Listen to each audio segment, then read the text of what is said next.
Oh, rugby's having a tough old time at the moment. Wherever you look, there seem to be some fairly negative headlines in the press. So much so that I've made a little list, because last year we had the painful episode of Premiership clubs going out of business. We had concussion lawsuits. We had the World Rugby CEO Claude Atcher sacked for allegations of bullying.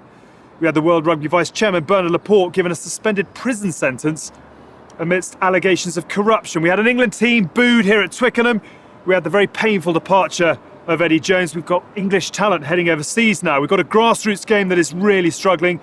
And on the pitch, we've had endless red cards, TMO interventions, referees abuse, and as we've seen, a whole load of social media meltdowns. But there is a lot of potential. But there is. Running rugby is back. The World Cup next year is going to be epic. The women's game is going from strength to strength. England is under new management, and there is so much potential for reform. You're absolutely bang on. So much so that today we've got the opportunity to sit down with two of the most influential men in the English game right now, the CEOs of Premiership Rugby and RFU respectively, Simon Massie-Taylor and Bill Sweeney. It's another good, bad and rugby state of the game, and I'm delighted to say the boardroom is ready. I think last time you were in there was for a disciplinary hearing, wasn't it? The coffee is on. It's time for us to go and try the Twickenham biscuits. Come on, Chief. Come on, Chief.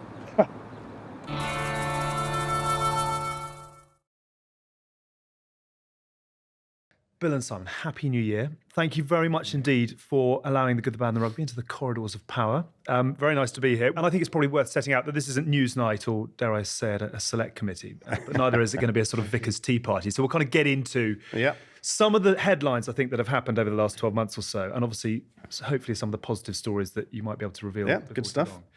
What I'd love to start with, though, before we sort of get into the meat of it, is just the men behind the titles. What it appears like is that when things go wrong for both of you, it's back page news and bold headlines. And when they go well, it's quite a small sidebar about 10 pages in.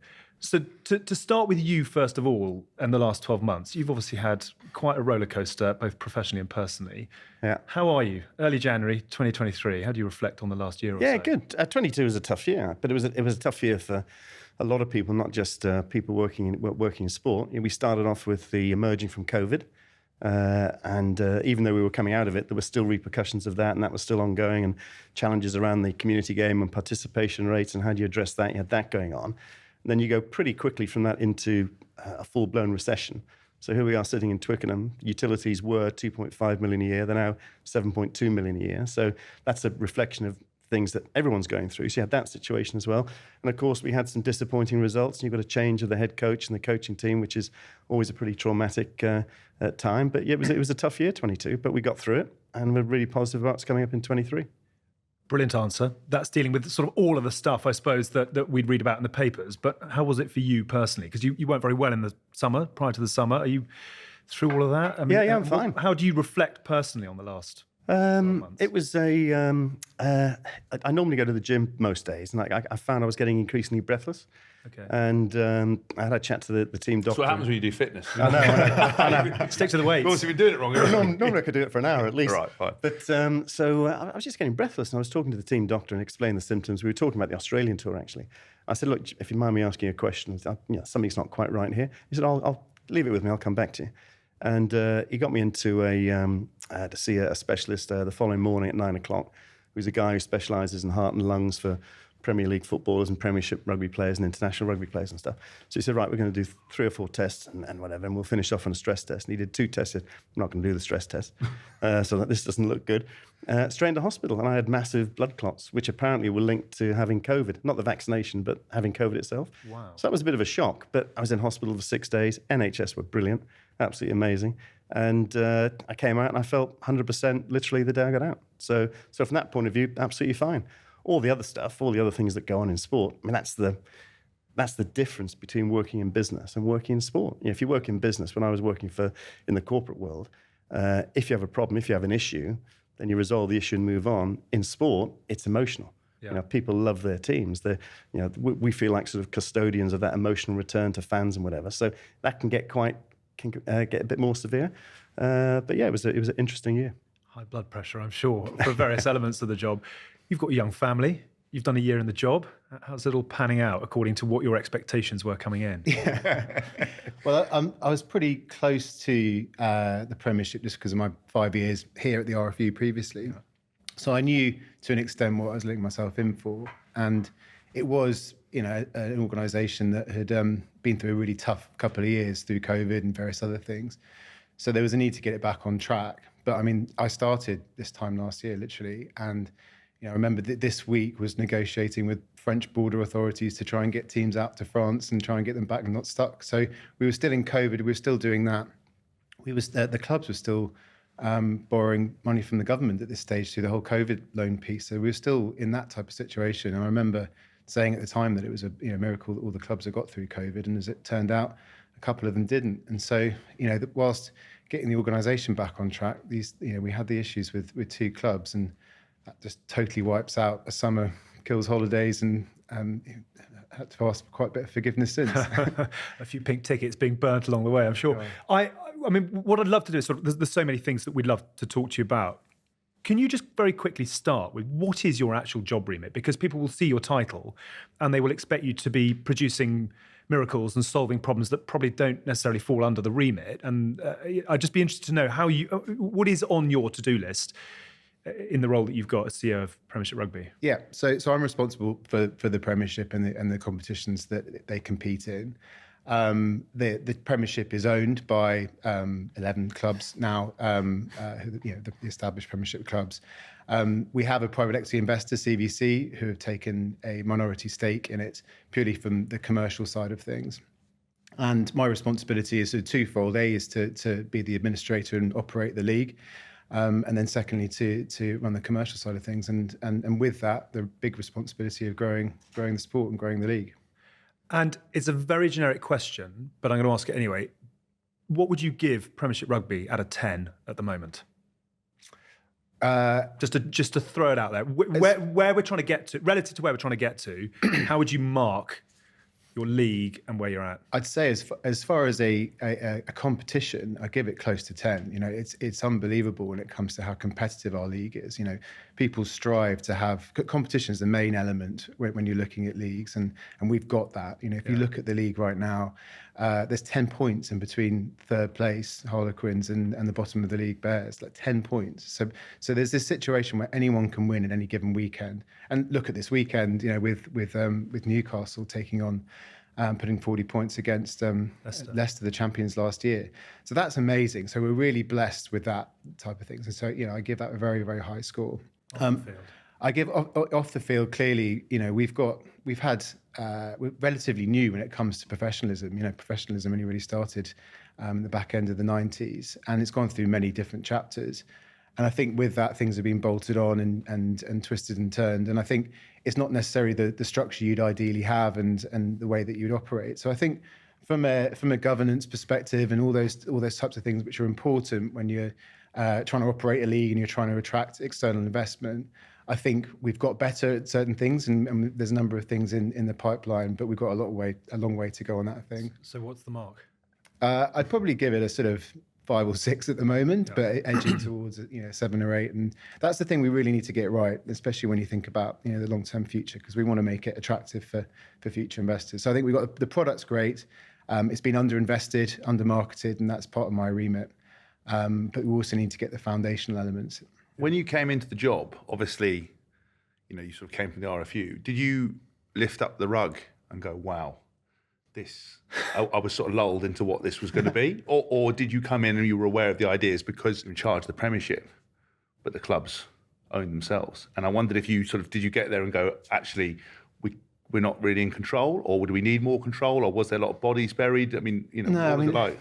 I mean, the benefit of coming in from the RFU is you know how the system works. And so, and the attraction to the role was coming into it and being part of the change. And I think... You didn't wonder why they were offering you 10 times more of the salary until you got there and you were like, oh my God. yeah, there's not much danger money. But the real opportunity, and some of it's come through COVID, and people talk about COVID bringing people together. That's definitely the case with the clubs, definitely. And they all want to be part of the change and get things on a stable footing. Now, clearly what happened over the summer has just made that much more pertinent. When you're in there and you're trying to make decisions, you feel like you're able to make decisions, or because from the outside, it looks like to me, you guys can put something in place and then you ask 11 individual owners who are by nature self-interested, successful businessmen who they care what's right for the club, not necessarily right for the league. and then you ask them to do stuff and they just don't want to do it, or they're difficult, or they put up barriers.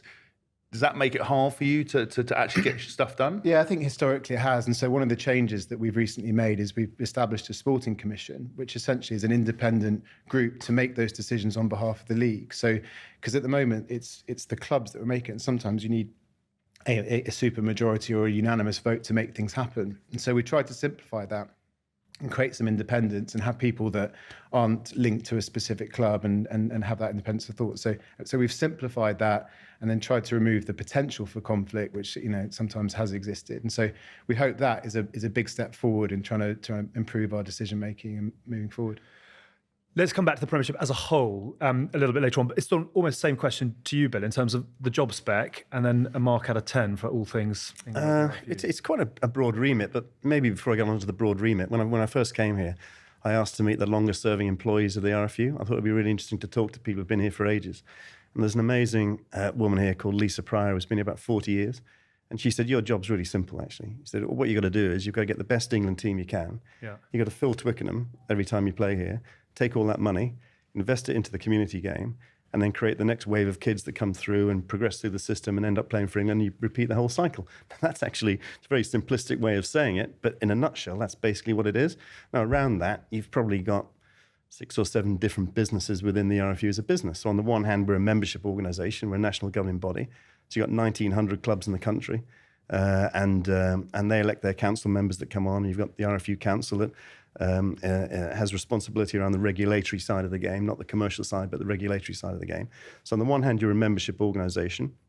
As a national governing body, you're there to protect the game and grow the game. So regulations, laws, participation, how do you encourage all of that? You've got that there. You've got this place itself. So unlike the Southern Hemisphere, we own this stadium.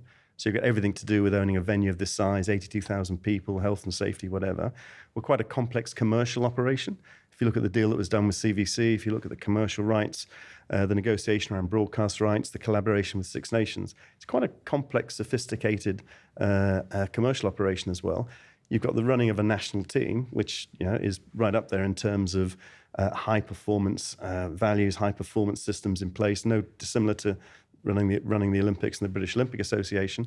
And you're also a lobbying body. So I sit on the board of British and Irish Lions, European Rugby, World Rugby, a couple of others I've forgotten now. So you're in there to try and sort of represent the English point of view and also try to get to situations which is best interest of the game. So it is quite a broad remit. So no one day is the same.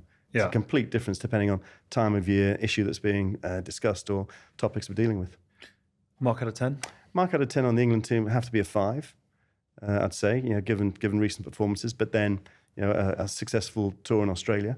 But I'd say a 5. In terms of what we're doing around the community game and protecting that and growing it, I'd give us a 7 in terms of things we're doing, but the game's struggling. But it's not just rugby, and we can come on to that later on in terms of team sport generally and other unions in other countries as well.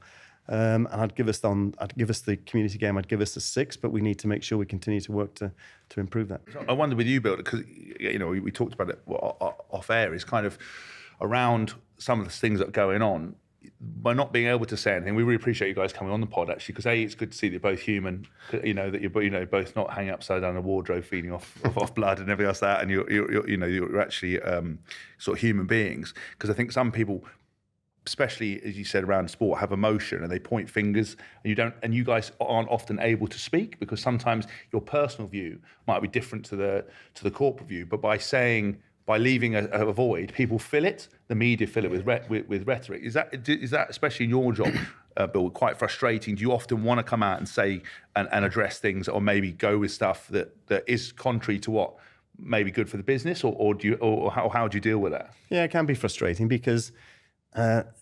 Again, the comparison between the corporate world and the sports world and the rugby world in particular, if you make a decision in rugby, the chances are if you please 70% of the people, you're doing really, really well. If you're only upsetting 30, you're doing really, really well. Chances are you're normally upsetting more than 30 because there are a lot of very different agendas. So there'll be something I'll have in mind in terms of, right, I really think this is the way we need to go. But to actually come out and say that could undermine the ability to get there. Because all of a sudden you create an awful lot of resistance. You'll create, and normally it's the minority negative voice that's the loudest. So sometimes we get a lot of that. Yeah. So sometimes when you come out, you say, right, this is, and it's frustrating because, again, making these comparisons to the corporate world, you're under a lot of pressure in the corporate world to say, what's your vision? Where are you taking this company in the next 10 years? What direction are you going in? If you don't have a vision, then you're in trouble. It's harder for some reason to do that in sports sometimes because you've got this wide range of different stakeholders and different agendas that you've got to manage along the process. Collaboration, alignment, you probably hear that word more in sport than you do in business. It is interesting you said about, because we've talked about it on the pod many times. I think the only way for rugby to move forward is, like you said, to have a policy and a structure, but to actually to put it into place and not worry that you're going to have negativity. Because I see now everyone tripping over themselves to keep the media happy, to keep certain sections of the fans happy, when actually you're never going to be able to do that, and you've got to put your big boy pants on and deal with that. But that is something you feel like you're able to do, are you? Yeah, I think so. I think, and more, I think the longer you're in the role, the more you feel you can actually do that. You know which levers to pull, and you know how to operate within that.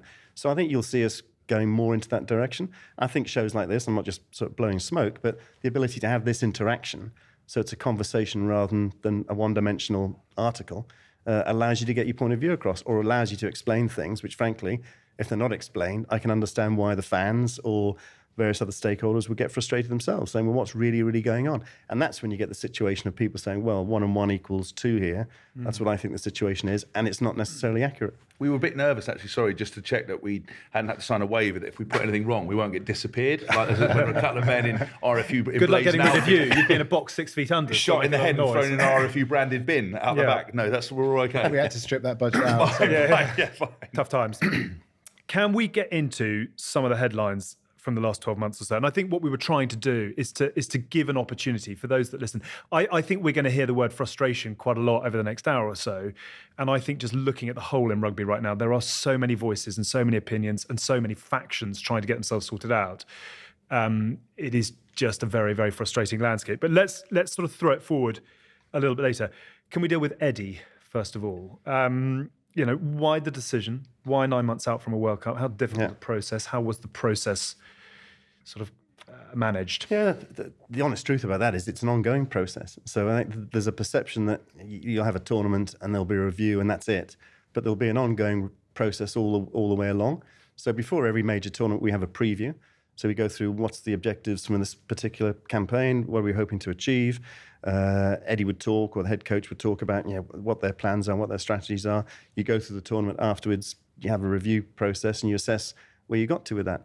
And I think with in that situation, it was difficult, it was tricky. But I think there are some parallels to look at if you go all the way back to 2018. If you remember 2018, in the Six Nations in 2018, we came 5th, I think. We then went into the summer tour in South Africa, build up 2 good leads in the first 2 tests, but then lose them, fade, and then we lose those 2. And then we win the 3rd one with a bit of magic from Danny Cipriani.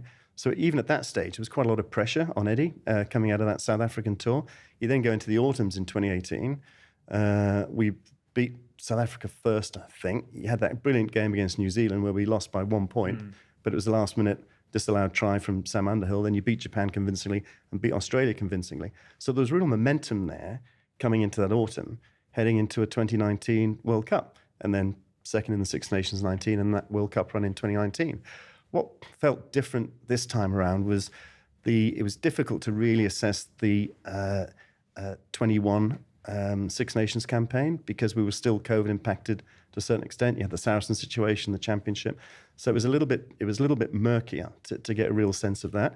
And then we didn't really have a summer campaign because of COVID. So we had the US and Canada came here. You then had the 22 Six Nations, which was disappointing. But there again, strange matches. Charlie Ewell's first minute, 14, etc. Crazy game at Murrayfield where 99 times out of 100 we'd probably win that game, but disappointing nonetheless. Then you go on tour to Australia, you win a tour, which is difficult down there. Our win rate in Australia, I think, is 17%. And you had with Eddie there two series victories. You're welcome. So you had that. So therefore, you're thinking, right, we're going to kick on, and we want a similar sort of situation in 22 as we had in 2018. It didn't happen, but I think the differences were that some things just weren't quite clicking. Some things just weren't working the way we thought they were going to work, the way we all thought they were going to work. Probably the way Eddie thought they were going to work. And we reached a situation following the review where we felt there's some changes that just have to be made, necessary to be made. that probably Eddie wasn't able to put into place just because of the tenure in the job. So yeah, it was a very thorough process, not an easy decision, but we're absolutely now delighted with how we're set up going into the Six Nations. To get Steve on board, and we can talk about Steve and the coaching team maybe separately. What is that process with Eddie, though? I mean, because there's all sort of smoke and mirrors and the sort of secret panels, etc. Who makes the decision? How do you reach the point where you say to, England's most successful coach, we're making the change? Yeah, and difficult because not only England's most successful coach, but also, along with Steve Hansen, the best win ratio of in a World Cup. So, and Eddie's a tournament animal. So in the preparation leading up to World Cup, he's got an awful lot of strengths there. So it wasn't easy. It wasn't a simple, straightforward, easy decision to make. You have to assess all the facts, get everything together, and make a real balanced judgment in terms of, right, are we better off making this decision or are we not? And we felt it was better off to do that. I guess that's where you start to have this image of hanging upside down in a cupboard, feeding off these weird, strange smoke and mirrors panels. The truth on that situation is there's probably three people, if I name three people to you now who we wanted on the original panel, who said, give me the weekend to think about it and I'll come back on Monday. And if I gave you their names, you'd know them really well. One would be an ex-England player, and others would be leaders in the sports world. And they just said, actually, with the scrutiny now in the media and the social media, and if you look at what happened in 2011 with the report in 2011, actually, I've had a chat over the weekend with my wife and family. I'd love to do it, but no, I can't. And they're not being paid. They come in and they perform a function and they assess and analyse, and they do it in the best interest of what they think is right for England rugby and how the head coach is performing. And therefore, the ones that were there said, actually, we'll do it, but we'd like anonymity on this. So we said, yeah, now the chances are stuff leaks. But that's the reasons behind that. But it's a very thorough process. As I say, they're part of the preview and they're part of the review afterwards. It's not up to me alone to make a decision. So it's a group decision. And in Eddie's case, a discussion with the board on the Tuesday after the review. I've got... so my first question to you really in that regard is, it seems like, I know there's an ongoing process, but it seems like in particular that the press dictated what happened. Is there any truth in that? Do you feel pressured by the press to make decisions? No, 100% not. In fact, if there was ever going to be any pressure from the media, it would have happened earlier. Right. It would have happened after 21 Six Nations, when the conversation might have gone, well, we got to a World Cup final in 2019, but the transition isn't working well enough. 21 Six Nations has been poor, and you've still got a long way out before the World Cup. So to do it after 22 Six Nations, we fully anticipated there'd be a lot of questions around, well, how can you do it so close to a World Cup? Is that the right thing to do? So there was no media pressure on that whatsoever. I listened to the pod you did, which I thought was excellent in terms of balanced point of view. You were swimming against the tide to a certain extent. Tell me about it. But absolutely no media pressure from that perspective whatsoever. Now, you sense the fans' frustration. Nobody wants to hear booing at Twickenham after the South African match.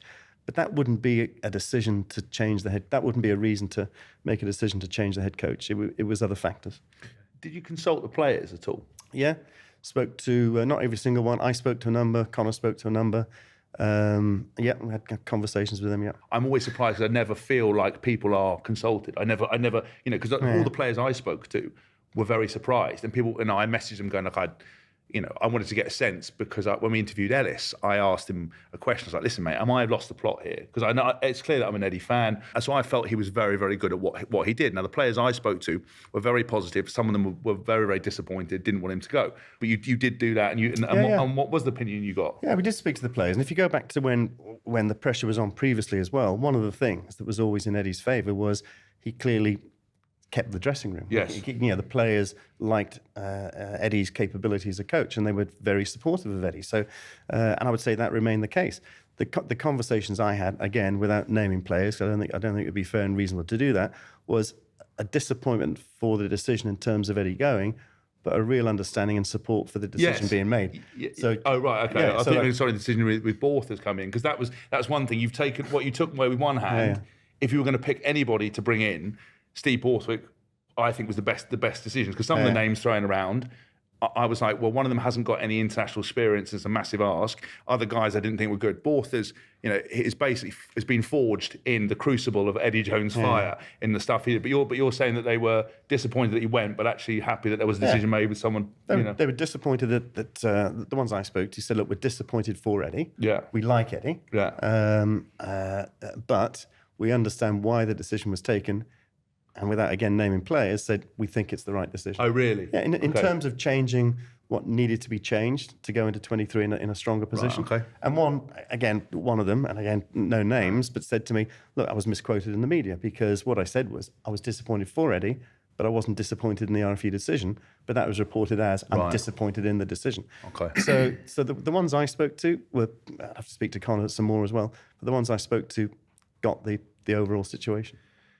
Can I ask you, I don't expect you to do numbers, but the financial implications of making a change in I think I'm right in saying he was the best paid coach in world rugby at the time. You mentioned the fact that the bills have gone from 2 to 7 million here. We've got funding crisis across the game. How big a consideration was the money not only to say farewell, but also to bring in a new coaching team? Yeah, again, in sport, you're always scenario planning.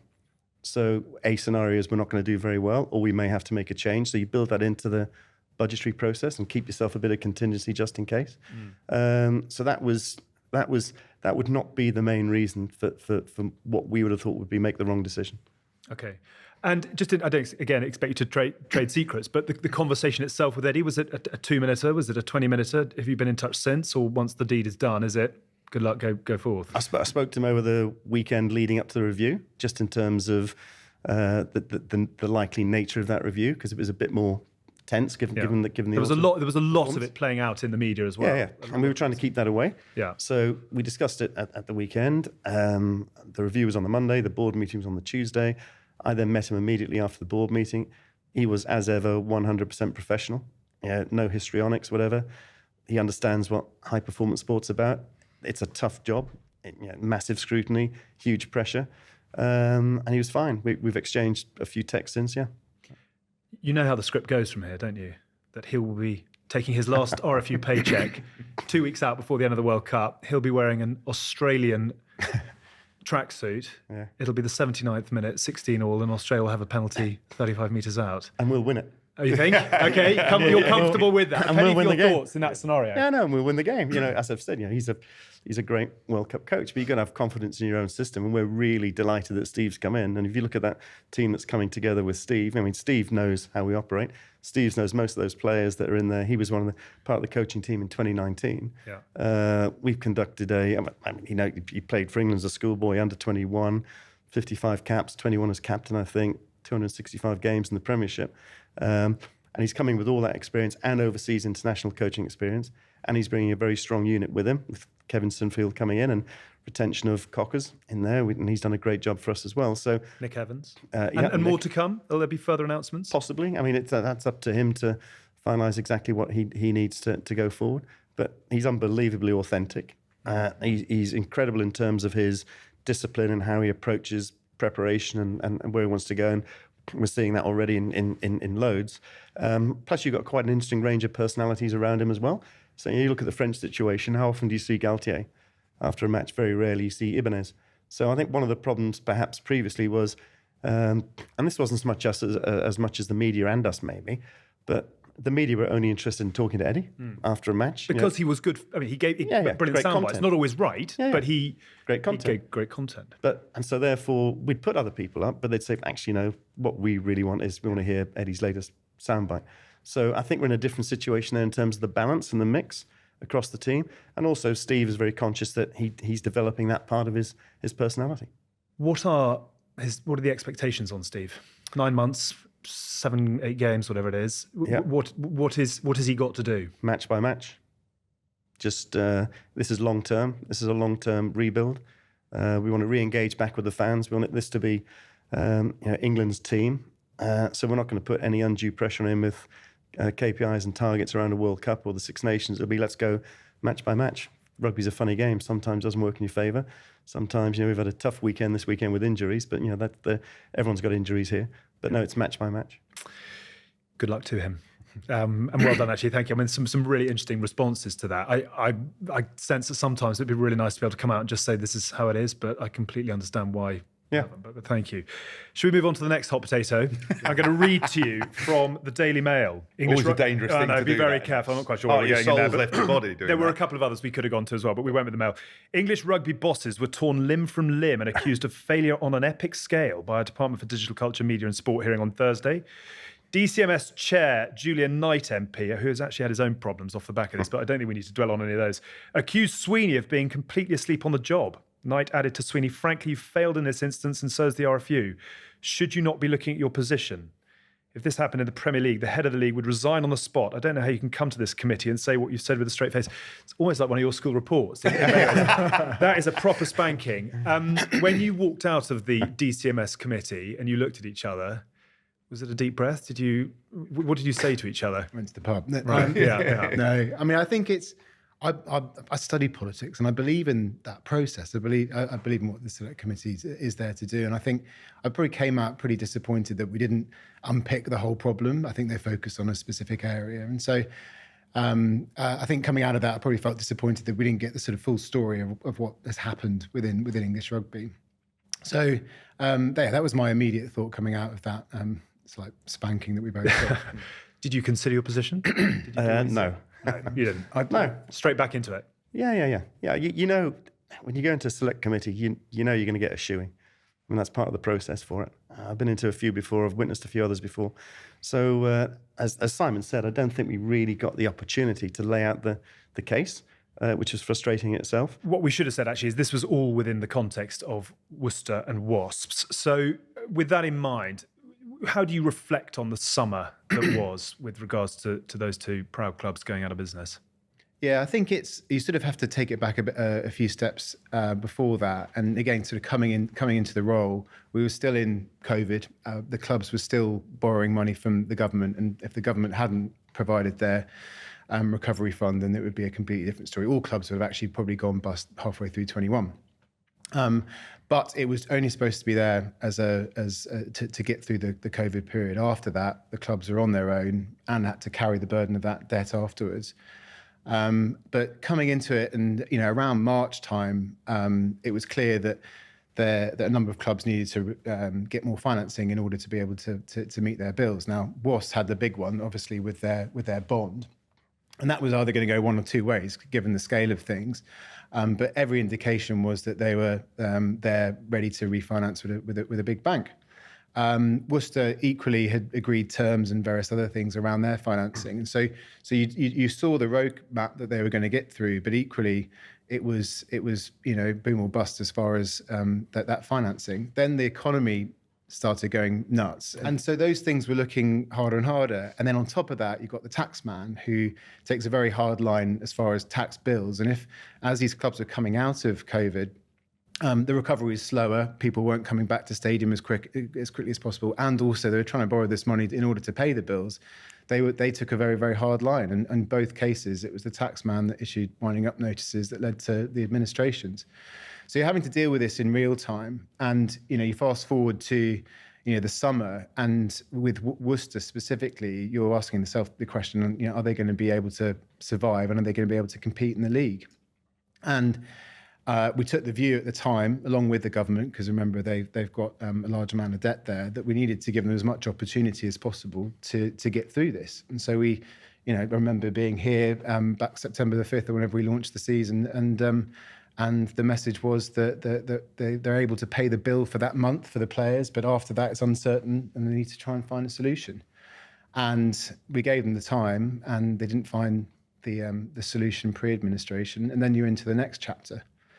And I think all throughout this time, my reflection on it was, frankly, the helplessness feeling, because, there wasn't anything that we could do as a league as far as bailing them out. You're talking vast sums of money, which essentially would need to be borrowed off the other club owners who are all in, very tough financial situations themselves. So there was that lack of solution from our side, and equally you were trying to help them with the various parties that they were speaking to. But again, that was a fairly helpless feeling. And then on top of that, you've got the prospect of the players, and it was really, really clear with the whole group that they were entering into this really uncertain as to what was going to happen to them and into their lives. And people lose their jobs sadly all the time, but when you think about the players, it's not as if they can go and get another job locally. They have to uproot their family, their kids, everything else. And I think the feeling with the Worcester group was that it became quite clear throughout the summer that there was that lack of communication with the players from within the club and also with their staff as well. And so they were completely in the dark for a lot of this. And I remember speaking to the player group later on when it was getting close to the administration piece, and they just were none the wiser. And there was, real panic and upset and fear and anger amongst them. So I think that was a really bad situation to be in there. And then clearly, Wasps followed a similar fire drill, but at least at that stage we knew some of the eventualities there, so we were able to manage expectations a bit more. But again, it's still brutal. There's that wonderful expression, I wish I'd known with foresight what I now know with hindsight. Do you look back with regrets? Should you have stepped in earlier? Were there opportunities? I mean, if you triggered the process sooner for either to have been saved? Yeah, I mean, the helpless feeling is the fact that we had no resources to be able to save the club. These are clubs that have essentially failed businesses that are going into administration. That's the business end of it. It's not our responsibility to run our clubs. Could some of the issues that have led to this been dealt with 4, 5, 6, 7 years ago?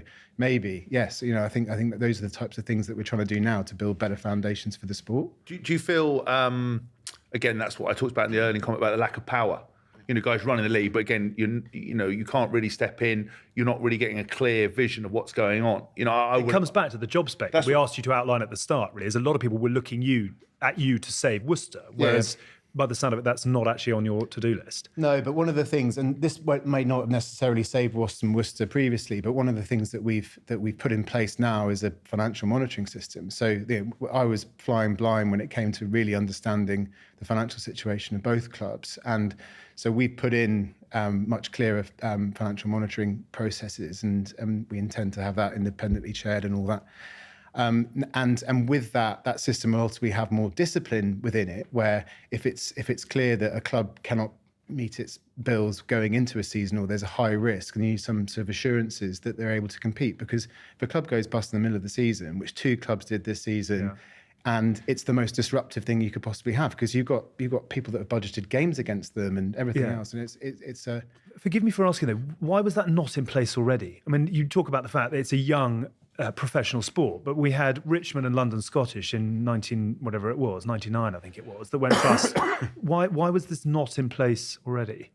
I think that lack of sort of central control and oversight has been quite a big issue within the league previously. It does exist in other systems. It exists in France, and they're 10 years into a system now where there's no clubs that have gone bust in France so far, as I know. So it's something that we should have had, and we're putting in place now. Yeah. Because having been through it with Wasps myself, not getting paid for 8 or 9 months, image rights, and there was a lot of robbing Peter to pay Paul and smoke and mirrors around that. That's got to come in quickly, because the players should not have any uncertainty. You can't, as it turns out, those Worcester owners were as hooky as anybody. That's me saying that, not you guys.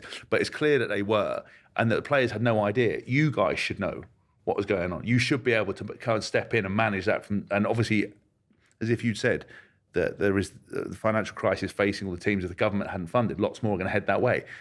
People are teetering. What can you do now to change it? How quickly can you put something in place? Because if the owners don't want to put it in place, how do you enforce that? So the monitoring piece is being put in place now. So that's one of the few positives out. And has that been done willingly by the clubs? Yeah, the clubs understand it. They equally, there's a feeling that even if we had the best financial monitoring system coming out of what was 2 major financial crises and COVID, and then the economy that we had this summer, it probably wouldn't have saved those 2 clubs. But nonetheless, you need to have this financial discipline and oversight within the system. And part of the reason is because we want to attract new and fresh investors into our clubs. They need it. And so therefore you need to have these types of systems and discipline in place for them to feel confident in investing in a sport. Will the new monitoring prevent scenarios like the Saracen salary cap incident? So that's a separate piece. And again, we have our salary cap regulations, and And following the Saracens episodes, those were massively strengthened through the minors review. So we've got, and they've been tested recently, and so they're very robust. And so we're basically following a similar sort of system to how we're operating the salary cap now, where there is, you know, real financial transparency in how we're operating that. Hopefully it's more stringent than when I was about 22 at Wasps, and the PRL sent down a person to ask about the salary cap, and they came in and sat me down and went, so do you get paid by any other third parties? Like, no. Do you have a side letter with the club? I was like, no. Do any of your family get paid? I was like, no. And they're like, well, all looks good here, and walked out. And I was like, really? That's it, really? Hopefully it's a bit more robust than that, is it now? It's pretty forensic now. Right, So if you speak to Quins and Leicester especially, you go through, if you win the Premiership now, you have to go through a specific audit as well. You know, it's WhatsApp's being checked and various other things. So it's pretty intrusive. Browser history. Yeah, exactly. Yeah. Be careful. Moving swiftly on. There was a lot of circus around the fit and proper persons test, particularly with Worcester. Can you tell us now what's changed around that? And I suppose the question that falls out of that, where are we with Wasps and Worcester going forward? Because what's interesting about, I think, a lot of the accusations that were thrown your way is that you didn't do anything with Worcester. And now it seems that there's a lot being done around particularly Jim O'Toole's attempt to try and take the club over. So where are we with that fit and proper persons test, and where are we with those two clubs? I think there's a perception that the pendulum's gone too far the other way, and it wasn't robust enough previously, and now to address that, it's now become almost impossible to get through, which is not the case. I mean, there have been some slight changes made to it. There was a fit and proper person test, owner's test in place for Worcester when they first came in. Was that extensive, or was it a bit of a, if you got the cash? Because there aren't many white knights in rugby in the way that there are in Premier League football, etc. Yeah, I'm not sure exactly how extensive it was at that stage. That was, 6 years ago? Have you got the money? Yes. Nothing to see here. But now, in the case now, I mean, clearly we're going through, in the process of going through fit and proper tests for both Wasps and Worcester. But there are certain conditions we've got to make sure are in place in order to proceed with them both. In Wasps' case, it was around the independence of governance, because some of those involved were involved with Wasps previously. So to make sure it's absolutely whiter than white, what's the balance of independent directors on the board, how are you structured, how do you make sure that's correctly in place? And they've answered all of that, and they've proceeded with that. So now we're into the situation with Wasps of moving to that new ground, and hopefully everything will be fine, and things will move on with that. In Worcester's case, there were a couple of conditions that we wanted to be met around the O'Toole consortium that we haven't had satisfactory answers on yet. It's still open if they want to provide more information. One was around full transparency, full financial transparency around the prospective owners in terms of how are they going to fund the business plan. Was it debt funded? Is it shareholder funding put in? It was whatever. And there were some answers in that, but not conclusive enough for us to feel totally comfortable with it. And the other issue was one that was quite a live issue around Worcester at the time, which was you have to also sign up to a condition, which is any sale of assets, i.e. land, associated with the club, has to be by a pre-consent or by approval. Now, that hasn't been agreed either. And that leads you into the same situation. There were concerns around with asset stripping and leaving a club with nothing. So we've extended the deadline.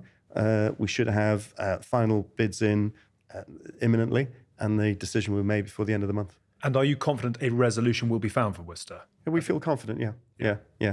We feel confident as we can be at this stage that there'll be a solution there. So Wasps are through that process and will take their place in the Championship next season. Is that right? And what we're saying is that Worcester should do the same. Yeah.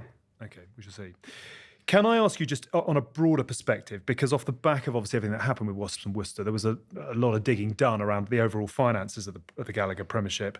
The Telegraph, Gallagher Premiership clubs are at risk of heading for disaster, having collectively amassed 300 million in net debt over the past 6 years. I think the Mail, our friends there, actually went bigger and said 509 million in debt. Where is the league financially at the moment, and how close to sort of financial Armageddon are we? So I think when the Telegraph announced their figure, which is closer to the technical figure around debt, half of that is shareholder debt. So half of that's the money that the club owners have been putting in. Then you've got the government debt on top of that, which is from DCMS and is about 120 odd million pounds, which starts kicking in as far as repayments over the next few years. So the actual sort of element of commercial debt within that 300 odd million is relatively small, and also what the you need to think about also is the assets that these clubs have. Most of them own their stadiums and various other different bits of businesses. So I think that's quite a sort of big headline for the clubs, but actually there's a sort of reality underneath that.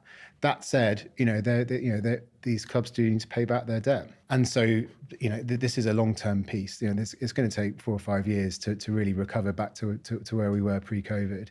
And so then you need to look around growth. And if in broad terms, if the clubs are turning over in total 220 odd £million, and they're losing about £40 million a year, you just need 20% of that growth to drop down to the bottom line, and you can get there. So again, you go back to this sort of financial monitoring bit and the discipline. If we can get that right, so if we can manage growth within our cost base, or manage a cost base within the growth, then you can get to a much more sustainable platform. But it's going to take some time. And what about overall investor appetite? So again, the article went on to say that 4 owners very keen to offload. I know the Irish owner, Mick Crossan, I think, said he'd give it away tomorrow if he could find someone who'd come in and take it on. I mean, where are the current shareholders and club owners in terms of their levels of appetite? Well, I mean, they're hugely passionate and committed around the Premiership. And, they've been through a hell of a lot, and some for a very long period of time. They've been very loyal investors in the Premiership, and I think the COVID period has seriously tested them. And you've got to remember they've got other businesses, a lot of them, and so they have to sort of manage those things. There is an element of investor fatigue in there, and so part of my remit is to create a platform, create a system where new investors feel confident in investing in it. So that's why you talk about governance. That's why you talk about financial control. That's why you talk about growth, because then you can go out and confidently sell to new investors. And what I found encouraging was, through the Wasps and Worcester episode, we weren't short of people, even within the UK, who were interested in investing in rugby clubs. And so, I think the market's there for investors in rugby. I think we need to give them confidence as to where we're heading, and we'll have a new generation of owners. And where is the dial at the moment? Because someone like Nigel Ray has invested for passion, and I don't think it was ever necessarily a business decision. What we're seeing now is that cheap money is harder to come by. That people are looking for a business opportunity in sport far more than they were. Where is that dial between investing with your heart and prepared to put the money in through to this is actually something commercially that I'm interested in doing?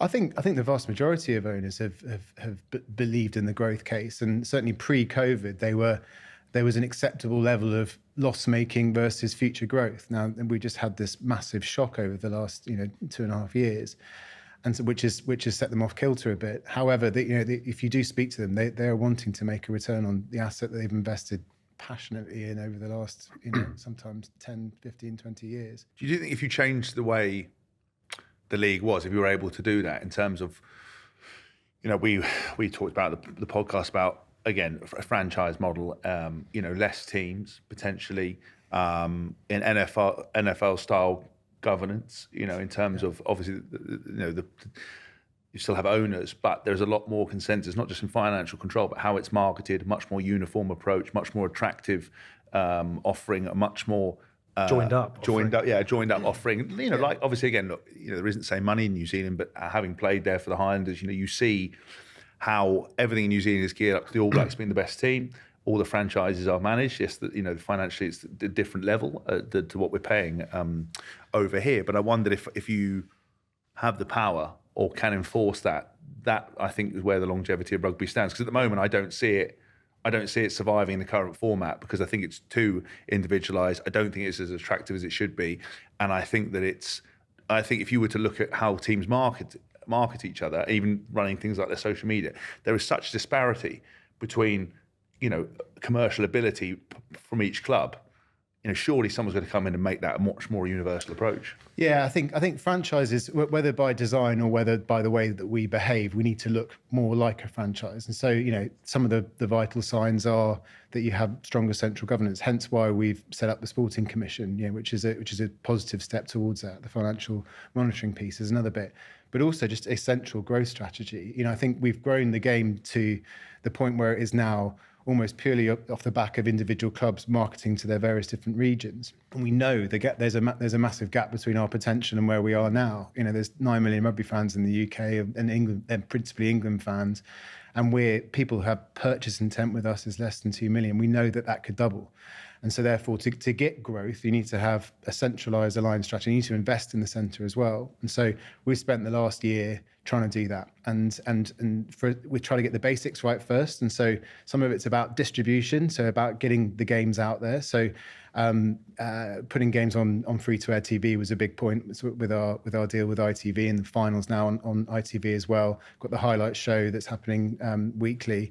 And then we tried to get all games out there as well with our streaming platform. So now every single game is available, whether it's for your core, your hardcore, or just the general public who are wanting to try and narrow down into being interested in Premiership. Then you get your social sorted. And again, it's an underinvested area.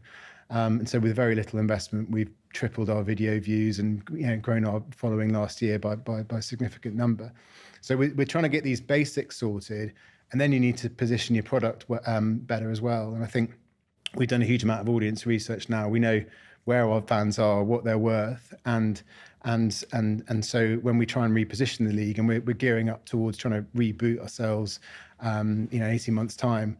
That will be a key part of it, so that we're appealing to a different market. And that's what happened with 100. That's what happened in the Premier League back in the 90s. There is that sort of reset moment where we can appeal to. And there's been very little investment in Premiership Rugby, hasn't there, over the years? Yeah.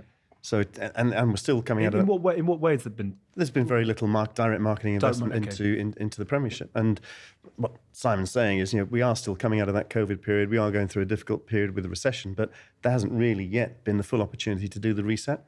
Okay. So I know it sounds like jam tomorrow, but that's what the expectation is now you move on from that. But we're seeing the growth already, and actually the clubs are getting much more sophisticated now. There's some really good stuff coming out of Quins, Bears. Yeah. They're doing some really good stuff there, and the players are key to this as well. But it just feels like we're a bit scared or a bit nervous to make those changes. I mean, do you recognise that, or do you?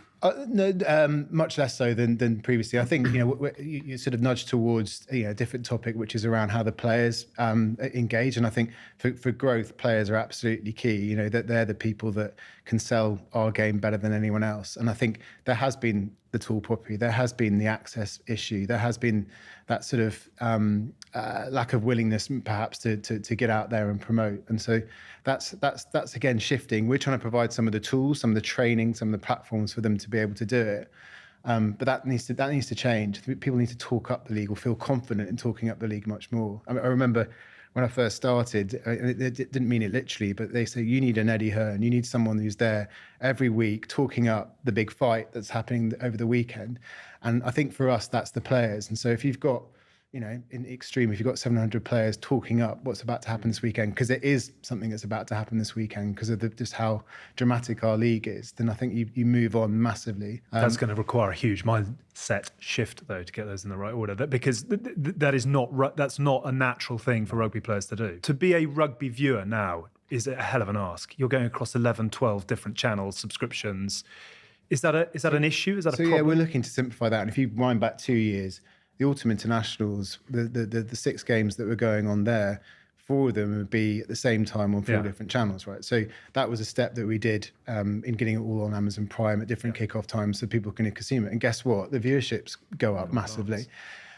So I think that's step one. But you're right. There needs to be this alignment of the rugby narrative, and it has been. We've all just been telling it in different areas, and it hasn't been drawn up. Broadcast is definitely one bit that can help do that. And you talk about the glory days of when everything was on Sky at one point, and I think you need to try and sort of realign that piece. But then we need to tell each other's stories much better. And I think my job back at the RFU is never part of my mandate to promote the club game, and probably vice versa with the prem.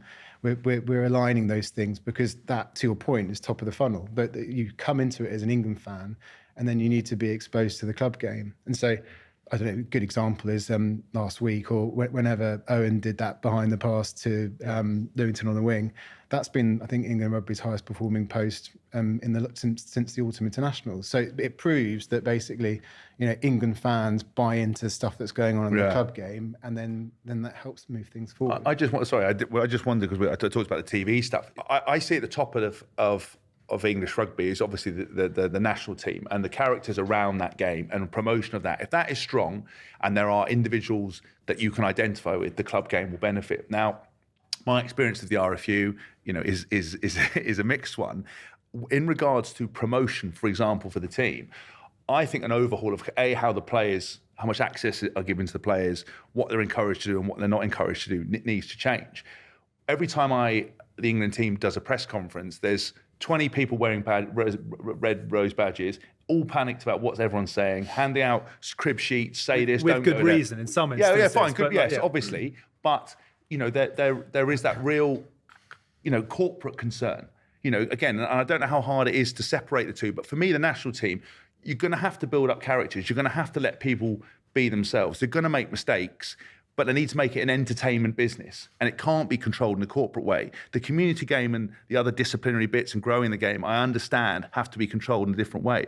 But I feel as an RFU, it's quite staid and quite stoic in that respect. And if people are panicking about letting you have a personality and are saying, when we lose here, don't say that, don't do this, oh, this is the spin we're putting on it, that for me is not going to help grow the game. And I wondered whether that's something you've considered looking at, because I don't feel at the moment we're doing the best job to give these young fans heroes. Because Marcus Smith's the hottest property, and he's got 150,000 followers on Instagram, or 200, whatever it is. It's pretty low. And I'll jump in on that, because there's still a reason that you are the most followed England rugby player of all time, and it's actually until Tins overtakes you from the Jungle Expedition, but you're still there for now, I think. And it's because you say stuff. There is a sort of lightning rod to bounce off. Yeah, that can only be a good thing. A lot of it's down to the personalities, the characters involved. Ellis is very outgoing and very extrovert, and he'll say things, sausages and whatever, and create a bit of excitement.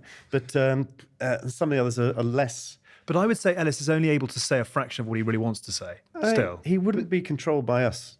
Okay. Significantly on that. I mean, I'll have a conversation. I would, because I just think the attitude for me around the RFU as a body is very concerned, very tight, very conservative, very controlling. I can't recall us ever having an issue with Ellis doing social media and podcasts, and he's out there quite a lot. Yeah. I can't think of anything he said where we've shuddered here at Twickenham and thought, oh, that's a terrible thing. It's good for the game. If we're going to attract younger audiences, then you want that sort of controversy, if you like, and you want that sort of content. I mean, there was an interesting situation recently where it happens in the Premiership already, but it was quite an interesting process to go through for us to get players' names on the back of shirts. Yeah. That wasn't a simple, we'll just stick the name on the back of the shirt. Why not? Why is because that even a thing? there is a traditional content traditional we're side. doing which names says, on shirts before 2000. Wales did it. Yeah. I mean, just but stick they've the only name got on the 3 shirt and crack on. Why are we even discussing that as a thing? But you said it. What? Because there was because it feels like a rugby. There is this area. We've always done it, so it's the right thing to do. Yeah. Good old boys and tradition. But surely we've proven we're going to blow that up and ignore it and just carry on. But that's why you've got names on the back of shirts. But it's taken a while to get. Yeah, it has. Yeah. I think the player. We're coming up to the Six Nations now. The players have the opportunity to become megastars because 8 million people are watching on TV in a few weeks' time. It requires a mindset change also with the players, because I think there's a difference between commercial stuff and then there's stuff that needs to happen to grow yourself. Yeah. And you mentioned the women's players.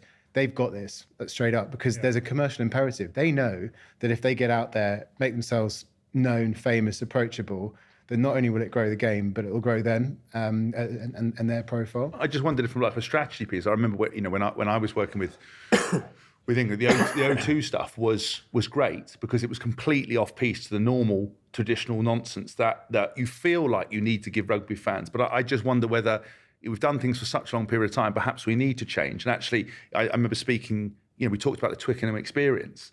In that Argentina game, I hadn't sat in a stand for years. It was, the game was awful. It was raining, but it was boring and soulless. And I was like, what is going on? But then obviously for the 2 games of the light shows, New Zealand, we were standing in touchline, we're like, unbelievable. Announcements, music, names on shirt, the whole razzmatazz, right? I spoke to the person who runs it. Lo and behold, St John Smythe from Box 33 was offended, came out, turn that music down, with his red trousers, his barber bristling.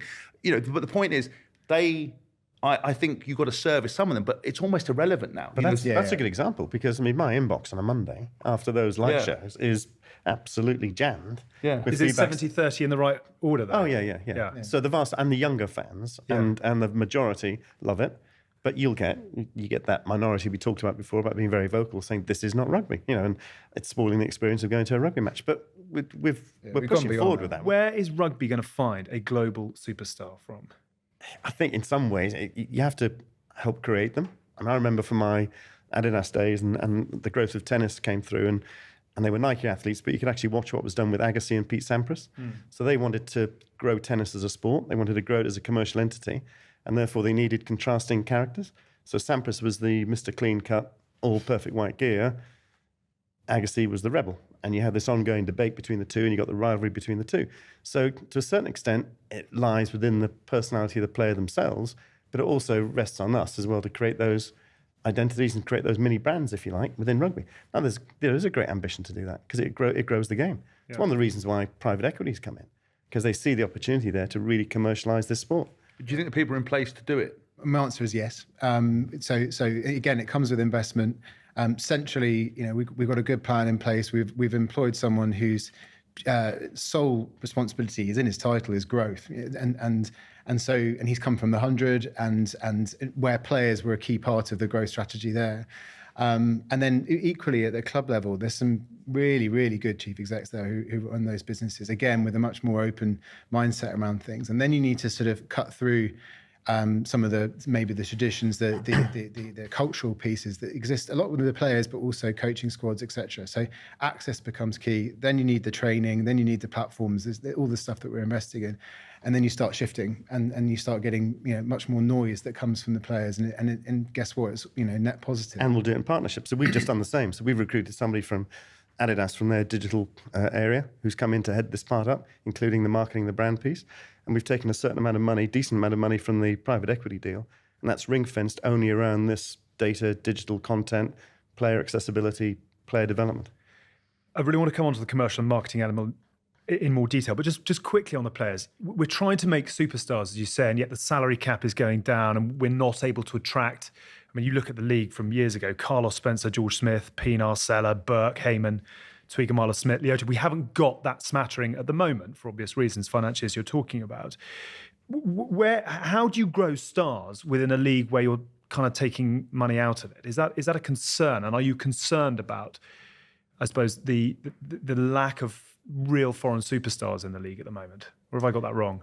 No, I mean, I think the salary cap got reduced through the COVID period for obvious reasons. I think if you're looking at what's happening now and some of the headlines, there's this natural migration of players post the Rugby World Cup cycle that happens. I mean, you did it yourself, didn't you? And whether that's for income reasons, whether that's for playing reasons, and a lot of them will come back into the system like James did all those years ago. And so I think there's a natural churn there. Equally, people are coming back. So Zach Mercer's coming back into the system now, and we're attracting foreign players as well. So Finn Russell's coming in, who'll light up the league, I'm sure, next season. But we need to balance attracting those superstars in with, as I say, stability. And I think this system, as far as salaries, is needing to and is stabilising. And then we need to, when we increase the salary cap, it needs to be pegged to something, which it isn't at the moment. So again, going back to sort of financial responsibility, we should be doing that. But also what we've learned, and again through some research, is that actually the homegrown talent outweighs sort of pound for pound a lot of the international talent that comes into our league. So if you look at some of the success that Harlequins had as far as attracting crowds, a lot of it's because of those young academy guys that come way through, the homegrown hero. Like that genuinely is really valuable and has a narrative around the club, and people support that. So I think so as these established players exit our league, it leaves room for these folks to become the next superstars as well. So I think, yes, short term, I don't see an issue. And equally, we just need to build back sensibly. And then, you'll get your returns of some of the big names as well. Sorry, I was going to ask about the England. Yeah, England players to France. Yeah. I mean, I was looking, so obviously Jack Willis has gone off the back of the Wasps situation. He's now in Toulouse. Luke Cowan-Dickey, Joe Marchant, Sam Simmons, Jack Knoll potentially. I mean, how big a concern is English talent being taken? Well, I think Simon's talked about it there. There seems to be a natural cycle sometimes as well, post-World Cups or certain stages where you are in your career development there. In terms of access to those players now, we're able to still access those because of the situation that existed around the league. It's concerning if you're having England players migrating. It would be equally concerning if you had younger England players who are choosing to go abroad at an early stage as well. But I can understand why. Marchant's pretty young, 20. Yeah, but I can understand why I can understand the dilemma you face with the salary cap, because on the one hand, you want to keep the competitiveness going in the league, so you don't want to have a situation where you've got 2 or 3 clubs running away with it. But at the same time, you want to make sure you can attract and retain good talent.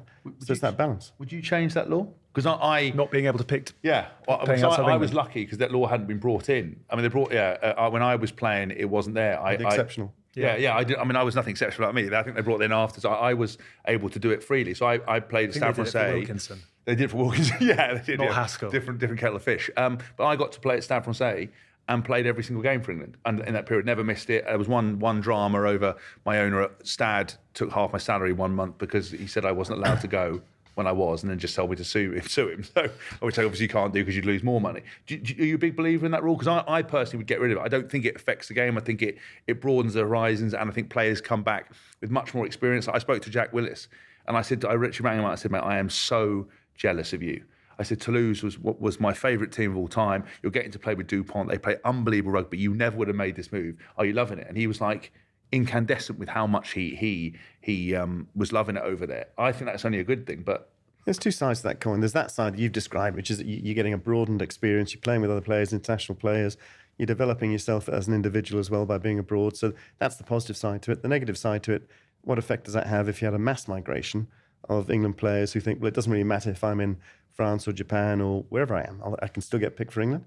So by having a law in place, you can retain that English talent within the Premiership, and that gives the Premiership, again, and we wanted to grow that Premiership to be as competitive as possible. So if you denuded it of some of those stars, surely that's then counterintuitive. Okay. Commercially, and we're sort of talking about transparency, and it's been brilliant. Obviously, you know what you're able to give us. CVC come in as sort of the dark venture capitalist money that the game obviously needs. Where are they? What are their plans? Why would they not say this is what we're trying to get to? Would that not be quite a useful signpost? How much interaction do you have with them? So quite a bit. They sit on our board, and they are they're very active in this space generally, and within sport now. They've got a lot of investment in sport. They invested because they saw the growth opportunity within rugby. They saw this very fragmented world that we all live in, and they saw that if it could come together and be more aligned, it could grow. And so, that's their main directive there, is to try and get better alignment and to start investing in those underinvested areas that could fuel growth. They didn't come and give me a blueprint saying, right, this is what you need to go and do. That's my responsibility, along with anyone else that's running any of their areas that they've invested in, and you try and bring it together. And so, but one of their key encouragements is around trying to get aligned and collaborate. So, for example, I now share offices with the Six Nations and URC, so I can literally see Ben Morrell from Six Nations and Martin and I from URC in an open floor piece. That creates collaboration. And how much time do you bounce off those guys? And a lot, because there's a lot of shared things that we're all trying to do. We're trying to sell rugby just in our various different forms. There's very little competition between us, really, as far commercially. And so there's a logic into us collaborating, and some things are small, some things are big. They've obviously put their money in, I think, prior to COVID. So I'm not imagining that they've got the return on investment they were looking for. Have they got bigger plans as things become more aligned? Have they put in what they want to put in? What is their future ambition? So their appetite for rugby hasn't diminished at all. They're still very bullish, and the benefit is that they take a long-term view. So this isn't about sort of trying to make a turn in the next few years. They've got long-term interests in mind, which is really helpful, because that means you don't make short-term bad decisions. So they're a partner when it comes to things like that, and been a really positive influence, and also there's an independence to them, because they can take an impartial view on certain things, and that's helped. What about generically? And again, it's a broad question, but we've heard that the Guinness won't be renewing their Six Nations sponsorship. Heineken are not obviously at Rugby World Cup this year for the first time, I think, since '87. Is there still a very strong appetite for brands and sponsorship within rugby? Are the backers changing in that regard? What does the commercial landscape look like in the game at the moment? I think we're still recovering from COVID. I mean, we're coming out of a very difficult period. And as we said before, you've got a second whammy on there in terms of the recession. So I know from my corporate experience, when you have a recession, you've got pressure in terms of your top line performance, that the easiest thing to look at is your sponsorship budget. That's your contingency where you tend to cut from. So it's a tough market. It's a tight market to get new people coming in. But I think all of the things we're talking about in terms of where we're going with rugby, what we're trying to do with rugby, around the growth agenda, around making more stars, create more stars around the game, around some of the things we're doing around the global calendar, and trying to simplify that whole process, because that's extremely complicated at present. It's still a very attractive investment. If you look at our sponsors, touch wood, we've got some big ones. They're still very, very positive and renewing. Are you seeing values going up, down, staying the same? Are you having to fight harder to get your pounds in? I think the media value and everything linked to it is definitely going up, and that will drive income. And I think, I worked in the commercial role here previously, and again, going back to that fragmented piece, I'd be outside the office of brand A, and there'd be a queue of my sort of rugby colleagues behind me who are having another crack afterwards. And so that lack of alignment doesn't really that confuses the market. So there's been much more alignment around those types of things. But equally, brands have come in, and TikTok's a good example with the Six Nations and with women's rugby specifically, and transformed a lot of the things that they're doing. And so it's bringing in some really good, really interesting brands, and it's also retained some as well. I mean, with England, there's Red Bull, and O2's been doing it for 20 odd years now. And actually, I think you sometimes forget, as far as brands that can help grow a sport, someone that basically has access to the majority of the population as a mobile provider and as a consumer-facing business. Yeah. They've done a massive thing for the sport, and are doing a massive thing for women's rugby at the moment, leading up to the 25 World Cup. Is that being done? Are you looking at that and trying to, not do what's been done before again? Yeah, I think the big area in that would be data and digital. I mean, and that's one of the reasons why we're investing as a core part of that private equity deal we did, investing in data and digital growth. Most sponsors now really want to know your consumers, who they are, what they do, how they're split, what their demographic is, what are their interests, and how do you then market to them according to their objectives as well. And we've touched on that in the past, but it really is transforming now in terms of data and digital content. So that for us, we see that as getting away from your normal, ordinary sponsorship, which is, here's your hospitality table, here's the number of guests you can bring in. It's like, if I came in here and I said, and I was working for Under Armour, and I said, what's the sponsorship deal? Here's money I'm prepared to pay. And you guys, we'll give you some billboards and we'll give you branding. It's like that for the modern thing, nobody cares. So currently now, about 51% of our revenue comes from ticketing and hospitality. Right. That's still our biggest chunk. 29%, 19% comes from sponsorship, 29% is broadcast. We think that 19% sponsorship should be double. Yes. But in order to get to that, it's not your classical, typical offering here. Now, you want to keep your 51% of ticketing and hospitality at the same base, but we want to see our sponsorship figure grow exponentially above that. It's gone way beyond that, and it has been for a while. You need to build an empathy and an affinity with the sport. It's not just about advertising spots and dots.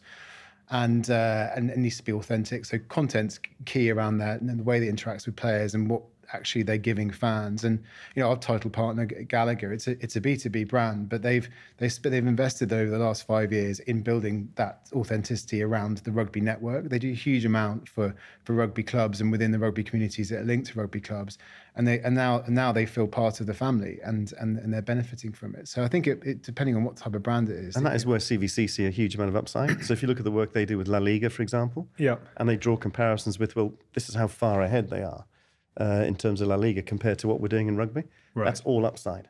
That's currently not being activated. What about the streaming giants? Where is Netflix Drive to Survive, or an Amazon saying we're going to do an internal, a story and a series, etc.? How much of an opportunity is it to get the message out there? Yeah, we're having conversations around that. So we're talking about a possible documentary for the England team leading up to the World Cup in 23.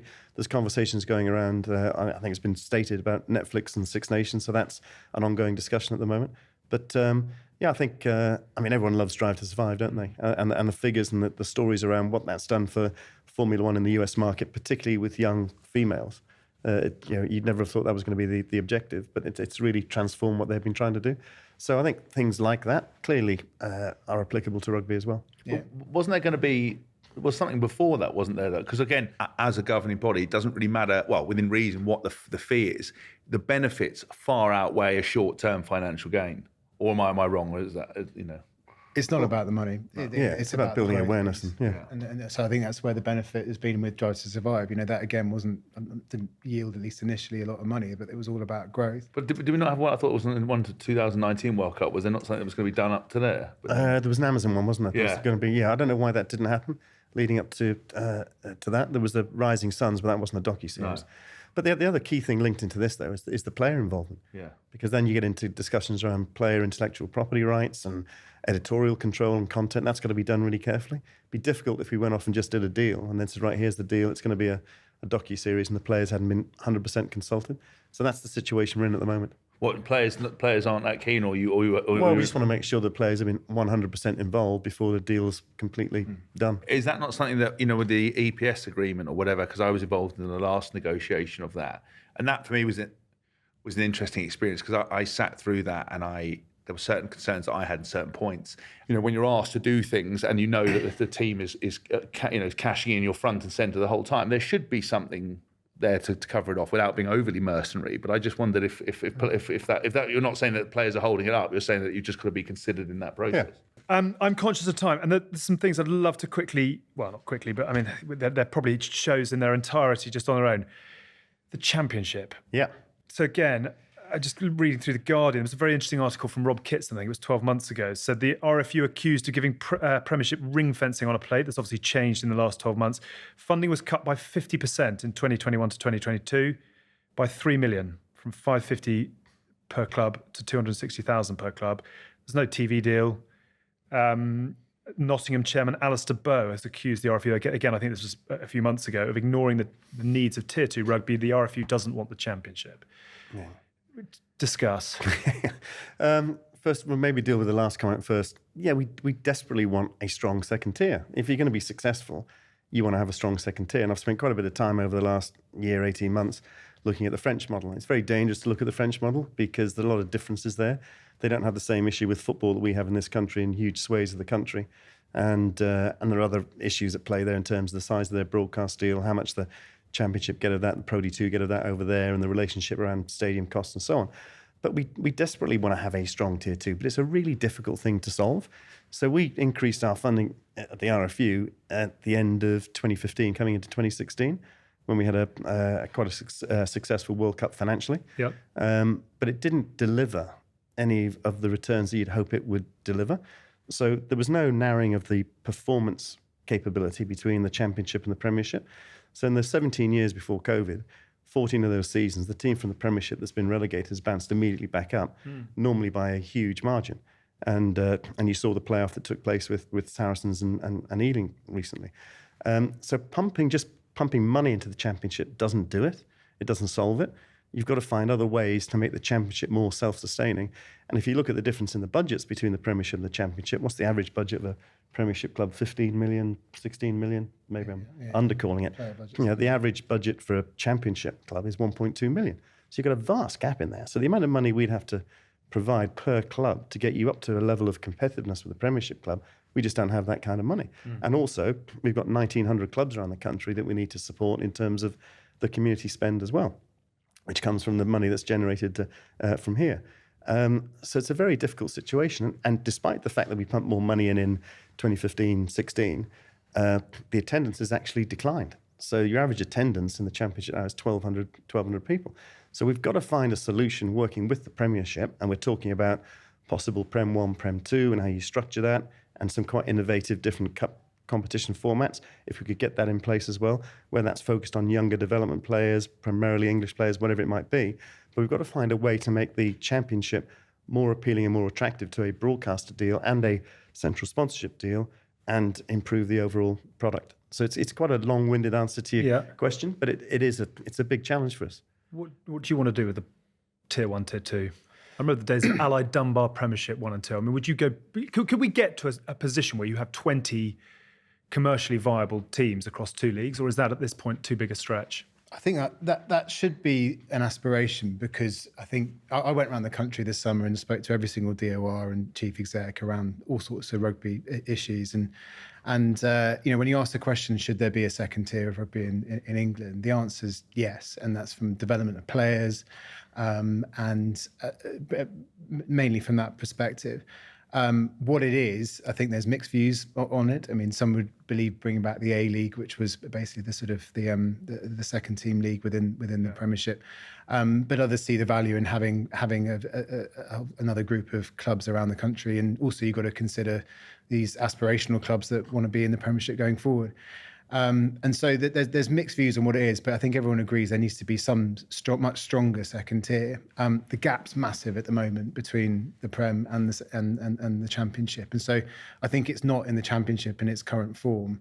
But you need to take second tier rugby with us. So we need to grow it somehow. We need to get it on a broadcaster, as Bill says. We need to try and get sponsorship for it. We need to let it grow, but we just need to be responsible with how clubs migrate in between the two leagues. Because at the moment, if you relegated a club from the Premiership into the Championship, then that's pretty stark. It's sort of no one wants to see another club go bust. 45 million is the number that's apparently banded around to, if you want to go up and stay, buy P shares, buy a stadium, build a squad.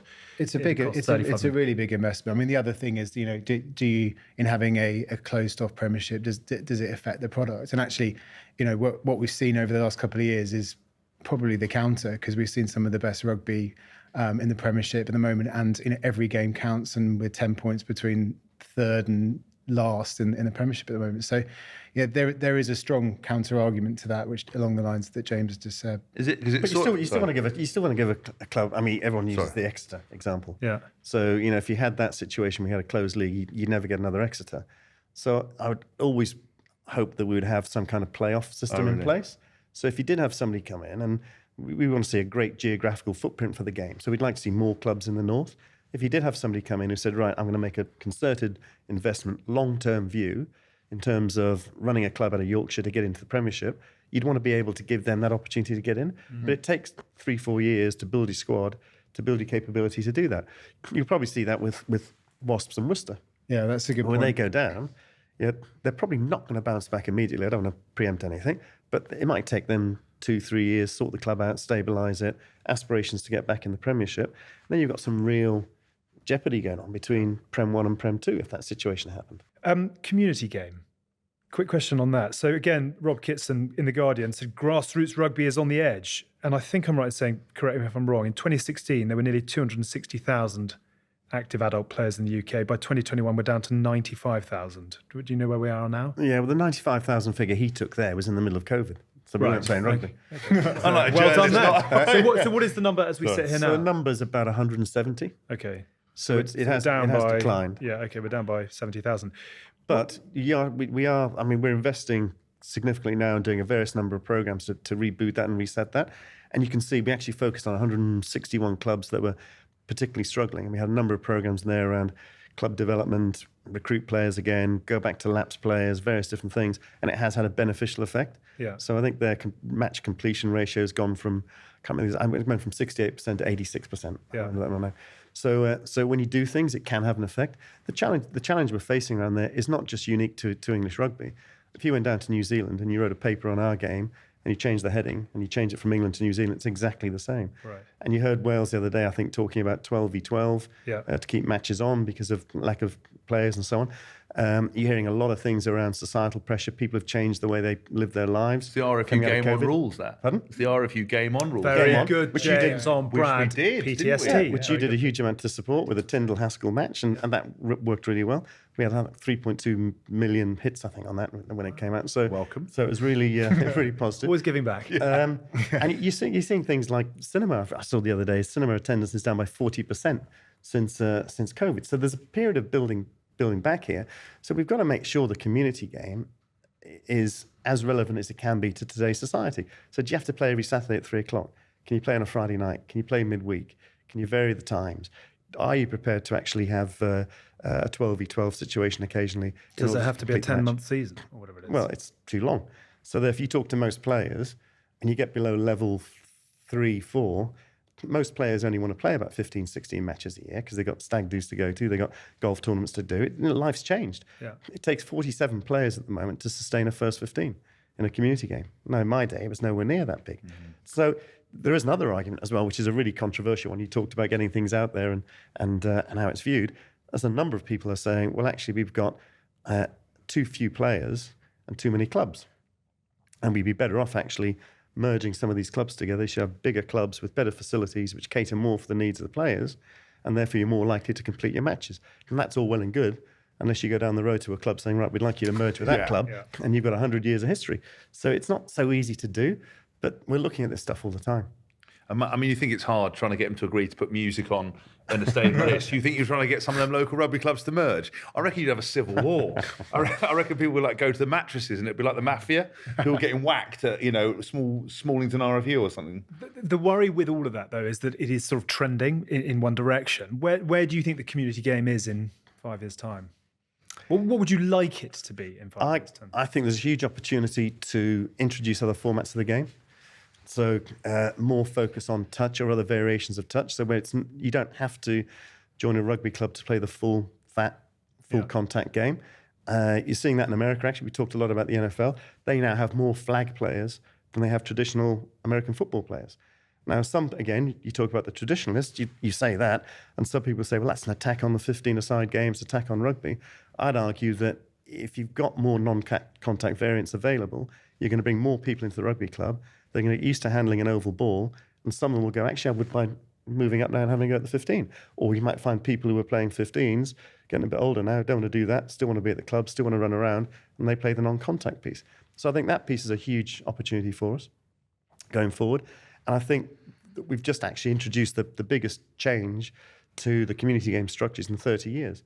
So the leagues have been they've flattened out a lot of the leagues, and the intent for that was to have less travel and actually less matches. So the size of the leagues is reduced.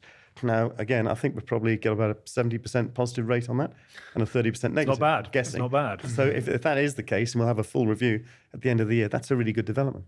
You've also seen around the women's game. We did a Lions Legacy thing with Vodafone, went round to different clubs. And what was very interesting is some of these older stoic clubs had sort of had mixed women, with boys because they could to a certain age. Then obviously some of them had cottoned onto walking touch and some of them had cottoned into kind of mixed touch so they could keep interacting. But the biggest growth they'd had was the women's game because they'd filled in a solution. Some of these old boys were a bit reluctant. And it was the biggest growth factor of the club, the most successful part of the club. So I think adopting those new things and giving everybody an opportunity, a platform, because I've said consistently, the thing I think holds rugby back more than all of this stuff is the complication of it, the nature of it, and people not understanding it. It's very easy to put two jumpers for goalpost, pick up a football, and pass, and the very fact that the most complicated part of it is the offside rule. In rugby, you dream of the offside bit being the most complicated part. And so I wonder not around bringing those different formats and making it much more easy for people to play, simplifying it, but also how do you educate fans and people? You talk about the fan piece. One of the biggest things I think would be to get fans to interact, because how can you have a game that has high impact collisions, has tries, has footwork, has physicality, has brilliant moments, and you get a game of football where it's 0-0 and people are raving about it? How can we have a game? And the thing is that people do not understand what is going on. They don't. You've hit on two really important points on there, and we haven't talked much about the women's game. But if you go around the country, and this is a bit of a sweeping generalized statement, but if you see a successful community club, it's generally got a really successful women's section. Exactly what I was about to come on to. Because you get people staying at the club for longer, you get better takings over the bar, your volunteer base increases, the overall dynamic is much better, and it's more consistent with where society needs to be. So when you've got a successful women's game, it's not just about the Red Roses performing well in a World Cup and the growth of the APF 15s, it's the impact that has on the whole community game piece. That's really critical. James has hit on another point here, which we haven't touched on, which is the school. Getting rugby in schools. It's tough. People will say 2015 there was the all schools program, which had an extraordinary impact. Yeah, it's good. So what is replaced that? Well, we're focusing on consolidating on those 750 at this stage before accelerating it. The challenge you face when you try to get into a school system is rugby's a complex game. So if you've never played the game, how do you teach? If you've never done it, how do you have a teacher, PE teacher, who's going to teach the scrum or whatever? They just don't know. 15 people is too big for a minibus. Silly little simple things like that. So what other formats of the game can we take into the school? There's a guy called Sir John Coles who's running a study for us at the moment, or a study initiative for us at the moment, that'll be presented back to council in April. And that's looking at the state sector, private sector, female education, male education. But what are the things we can do to really give ourselves a better fighting chance of getting more rugby played in schools? You're talking about the sort of professional side now. And the thing I've learned is yes, you do need to demystify the sport. You do need to provide stuff for the super fans, that's the stats and everything else like that. But I've taken my kids a lot to the games now, and they're 10, 8, and 3. And they love it, but the reason they love it, the thing they don't know what's going on a lot of the time in the game, but they know when they feel jeopardy, right? Because the crowd do it, and there's a noise, and then you build to a dramatic moment. And if you can articulate that jeopardy, that excitement about what's about to happen, what is happening, that's half the battle, I think, because that's what we've got. You're right. There's no nil or draws in rugby. There's something happening all the time. Something means something. And so if you can sell it in a very simple form like that, then that's gold. Because Alex talked about, I mean, your boy, Harry, you said that he sort of was a bit disengaged and now is more engaged with it. That whether things like Nickelodeon have done with the NFL with that kind of gunge gun, all that stuff, or whether it's just to sort of because kids are now looking at YouTube for more things than normal television, and I just wonder what it is we're doing and what we can do as a game to make that much more an entertainment piece. Yeah. I mean, Sky, funnily enough, the other night on one of the football matches had an all-kids panel. Kelly Cates was hosting with two 11-year-olds and two 12-year-olds. It was fascinating to watch. It'd be interesting to see where that comes with me and Tins, isn't it? Very much so. The babysitter in a presenter's chair. Just quickly on the women's game, England at the World Cup, the best funded team there. Was it a success or a failure? We lost the final. So it depends which word you want to use for that outcome. I thought they were outstanding throughout the tournament, both on the field and off. They were brilliant ambassadors for the game. You saw the final, spectacular game of rugby, whether male or female game. And I think you saw the game plan that was in there in the opening 10 minutes in terms of the way we wanted to play it. So it wasn't going to all be about a rolling maul. It was going to be wide, and Abby Dow was back in and playing really well. And it didn't go our way. That was a tough. I don't want to pick on that one moment because it's unfair on the player. But had we stayed with 15 men on the field, would we have won that one? You'd probably think so. So I think in terms of what they did to promote the game globally, not just in England, was spectacular. And leading up to a 25 World Cup, and we're going to be hosting it here, then I'd say it was a success. Okay. Simon Middleton, is he staying? Going? Is it his decision? Well, his contract is through to Six Nations this year. And have conversations begun? General chats about what does he want to do, what do we want to do. So we're at that stage of it now. There's no decision made yet. Okay. But obviously, going on the basis of the Eddie Jones model of the 2 losses in 2 World Cup finals, press conference, Emma? Hopefully not. Okay. Say no more. Allianz Premier 15s obviously has a rejig and a reboot. Tell us about no teams north of Leicester. Is that a sort of geographical concern? Yeah, it is. I mean, we'd love to have northern teams and then a full balance. And the 8 teams that who've come through are not above north of Leicester. So there's room for 10 teams. So we're entering into a process now to work with other clubs and say, what is it we can do to actually encourage that additional 2 teams to be northern clubs? But you've got to be fair to all the other clubs as well who've gone through the full tender process. But we would love to see a nationwide geographical spread. I think, am I right in saying it's 8 years old now, Allianz Prem 15s? Yeah. What have you made of the journey that the league has been on? Are we getting better rugby and more competitive matches and better developed squads, and sort of in line with the growth expectations? Yeah, I think so. I think if you look at the scores and in the women's game now, they're more competitive. I think the quality of play has improved. I think the Red Roses have helped that in terms of being the shop window for the sport. But I think generally you got to say the women's game in this country. If you said mark it out of 10, I'd probably put it at 9 at the moment. But we'd want to go further than that. I was going to. One of the things I did want to ask is just about the commercial interest in the women's game. And funnily enough, we have obviously the good, the scares, and the rugby, which is far more commercially valuable and far more interesting to brands out there than we are. And I wonder whether that's sort of replicated in the women's game now. Whether you're seeing a real uptick in brands and businesses wanting to get involved in. Yeah, it'll grow. I mean, Allianz is a great example. Yeah. I mean, their focus is on the women's game. Conversations we have with O2 are very keen on promoting and growing the women's game. So they're demanding a certain amount of their spend is focused there. So I think you'll see that grow. And you're seeing the growth in women's sport generally, not just in rugby. How do you steer the women's game away from sort of some of the palaver that we've got ourselves in with the men's game? Because almost when we've talked about it, and one of our producers, Shireen, is a very keen advocate of the women's game. We talk a lot about kind of the internal politics, and obviously there is a large amount of success to be had there. How do you say, "Good, you know what? These are lessons we've learned. For God's sake, go right, don't go left." I mean, some of it structurally. So I think they're starting with less teams, and I think that's a good idea because I think if you try and flood it with too many teams at the moment, you dilute the quality, and there isn't enough players in the system, and there's consequences there. I think the way it's governed, the way it's managed, I think is being set up in a sensible way to start off with. It's a growth sport, and so you need the help of the RFU there to invest and to link it with the international game, which is doing really well at the moment. The calendar. And getting the calendar right and all those types of things. There's lots of, it was interesting going into it from our club side.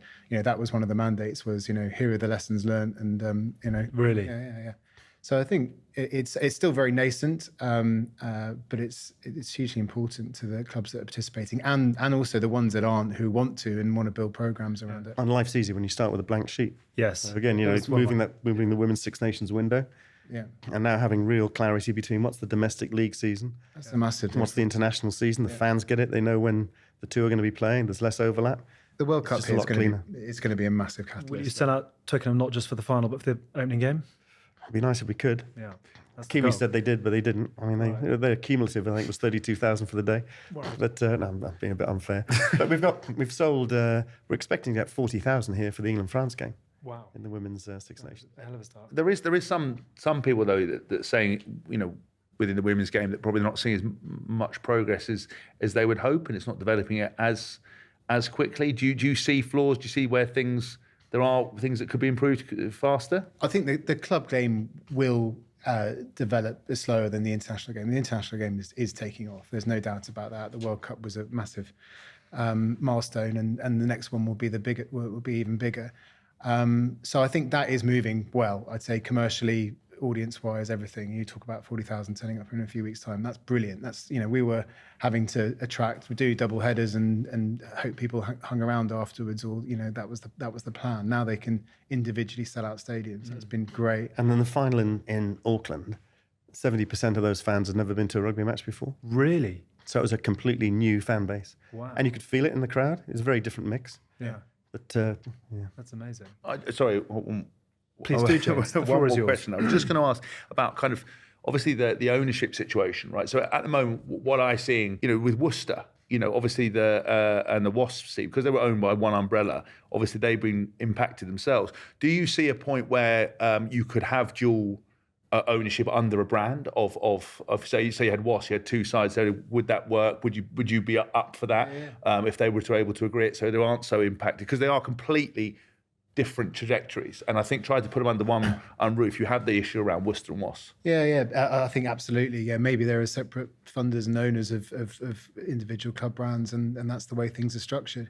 I think commercially, whether they share sponsors, whether they don't, I think you want people that are fully focused on the women's game. You want people that are fully focused on the men's. Some people in between. I don't think you should be too prescriptive about that. But it's also part of a bigger solution as well. So we're never going to be playing more rugby going forward. If anything, you're going to be playing less matches rather than more. So, and there are challenges if you go to a smaller league in the Premiership. But if and you quite often say, what do you see in 20 years' time? Well, if you're Tony Rowe and you're owning Exeter and Sandy Park, and one weekend you've got your men's team, you're at capacity, and the following weekend you've got your women's team, and from a financial, economic point of view, you're really, really maximising the value of that asset, that stadium, and that helps you to be sustainable and support less matches for the men in a league. So the long-term growth of the women's game, again, another benefit is that side of it. Yeah, that's a very good point. 100%. One more question, and then we'll sort of wrap up, I suppose. You mentioned the global calendar. Where are we with the global calendar? I mean, to be able to redo this on a blank piece of paper. And what is harmony like with your friends in Sanzar? I saw Mark Alexander firing shots at the NZRU. They've been having a bit of a spat for a while, haven't they? Yeah. But no, the relationship between Six Nations and Sanzar is really, really good. And there were a lot of meetings held down in around the Women's World Cup. So we had meetings for about, must have been over a week just on this. It seems like it's been going on for eternity. You reckon? I remember coming in 2019, and it was just as COVID was hitting, I think, 2020, and we had a flurry of meetings around the global calendar. I thought this is going to be done in 6 months, and then it got knocked back for various different reasons. So the current situation. You go into those reasons. Pardon? Why did it get knocked back? I think there were complications around where it sat in the calendar and the overlap with the club game and the country game. We couldn't quite make it work. The current situation has got a better chance of success. You probably know what the format is. So you'd have your summer 3 matches and summer combined with your 4 matches in the autumn. Yeah. And that would be the top 6 nations of the North, top 6 nations of the South, playing against each other. And your final weekend, your 7th weekend, would be 1v1, 2v2, 3v3. Although it might actually be the bottom of the North plays the Top of the South. Yeah. And so you get some kind of relegation promotion thing in there as well. So that's the format that's being looked at the moment. We're down to the discussions around commercials and values, and do they make sense? So there is Will a the structure in place. There's a Yeah. Does it not frustrate you that during COVID would have been the perfect time to get all this stuff nailed? And that everything in rugby takes a lifetime when surely you could just say, does that drive you up the wall? Are you both trying to? You're both trying to say something without being able to say something. Well, I think I don't know. Reflection on COVID, it brought a lot of people together, and it made a lot of progress, but not everything was solved at all, right? And so then things kind of go backwards a bit when you get back to reality and you've got your day jobs and everything else. But I think it has nudged people forward. It has brought people together. That's definitely the case in the club environment. I think the club relationship with the RFU as well. So I think there's lots of positives come out of it, and there's different people involved now as well, and that's generally a positive, I think. Okay. So I'm bullish. I think it was Trudeau who said the pace of change will never be as slow as it is today. Again, I think I've got that right. It's in everything bar rugby, though. So as we sum up, I suppose your one hope for 2023, when are the positive headlines from off the field going to start filtering into the papers? I can't give you a timeline on that, but I mean, we all love this game. We all know why we love it. It's a brilliant game. It's a better sport, I believe, than football is, despite the size of football. But there's an awful lot of negativity around it across a whole multitude of topics, and we've got to find a way to not hide our heads in the sand, because some of the issues, the big issues, got to be solved. You touched on one with the championship, but as a game, we've got to come together and approach it from a united point of view, accepting what the difficulties are, what the challenges are, but we've got to find the right solutions to move it forward. And I actually think we're quite close to that. We've got the PGA this year. It expires at the end of June 24. Is that both of you on either side of the boardroom table? Yeah. Right. So with a lot of other people as well. One or two, yeah. But so we've got that really sort of now in a quite a meaty phase of discussions, and that's a huge opportunity for us. Yeah. Have the two of you had a fight about anything yet, or not? Do you like text each Constructive other? discussion. Do you like voice note each other? Probably the last one. You. The last one's probably about the England kit, actually. Oh, really? What was that name on the back of it? You're one of those traditionalists who didn't want names. There's not much you can do with the England shirt because it's white, isn't it? Right. So it's like, so therefore you're playing with a bit of red on it, and the occasional anthracite or purple, just for the. And it's so I went through years of just you have to go through the England head coach to sort of get it signed off, or both coaches. And Eddie's, so when you go to Eddie to get something approved, the first answer is it's shit, and so therefore you have to go back to it. And you got us and the designers all there just quaking, ready for it. Depends what mood he's in as well. But it was that. So anyway, the Bill had just come on board. Now Bill, as you've learned, has just worked at Adidas and is a bit of a fashion impresario. So therefore, as you can see, we got through Eddie. Eddie was like, "Oh mate, I love it. The magenta's popping and the like great cuts and all this type of stuff." He's getting really technical. Then we have to put it through Bill, and Bill just basically goes like this. Anyway, sort of eventually get it through, and he's going, "It's going to be terrible. It's going to be terrible." Was it best-selling shirt? Yeah, best-selling shirt. But that is again from a player's perspective, and I remember the Sevens shirt, which was that bright yellow and orange one, was the best-selling one they ever had. Sold out. You can't get them anymore. But in your current roles across the boardroom table, there is peace, harmony, constructive. You text each other on Christmas Day and stuff like "Love you, but happy Christmas." Always send each other like hampers and stuff like that. Poppers. It's I think it's not just us. It's the Bill and the RFU have got really good relationships at all levels with the clubs. There's an open dialogue there, so it's not just we're not just the messengers here to try and reconcile. And it's not going to be easy, because if it was easy, it would have been solved ages ago. Yeah. So there's some tricky topics we've got to navigate our way through. But the people around the table have got one thing in common, and I touched on this before. They all love the game. Yeah. And they're all a bit fed up with where we are currently and how do we actually get to a better situation there. So we're starting off the conversations from the point of view of, right, how do we find a way through this tangled mess to get there? Just with the point about the positivity, because we try to find that again, because I sometimes feel that if we lose at Twickenham or you're booing, you can't pretend it didn't happen. But equally, I don't think you need to give it as much light or a service as you do. You kind of got to go, well, actually, I thought this was quite good, that wasn't quite good. Own your mistakes, but equally be overtly positive instead of trying to control the narrative and almost firefight. Spin it in a different way. We mentioned offline before we started. You said something.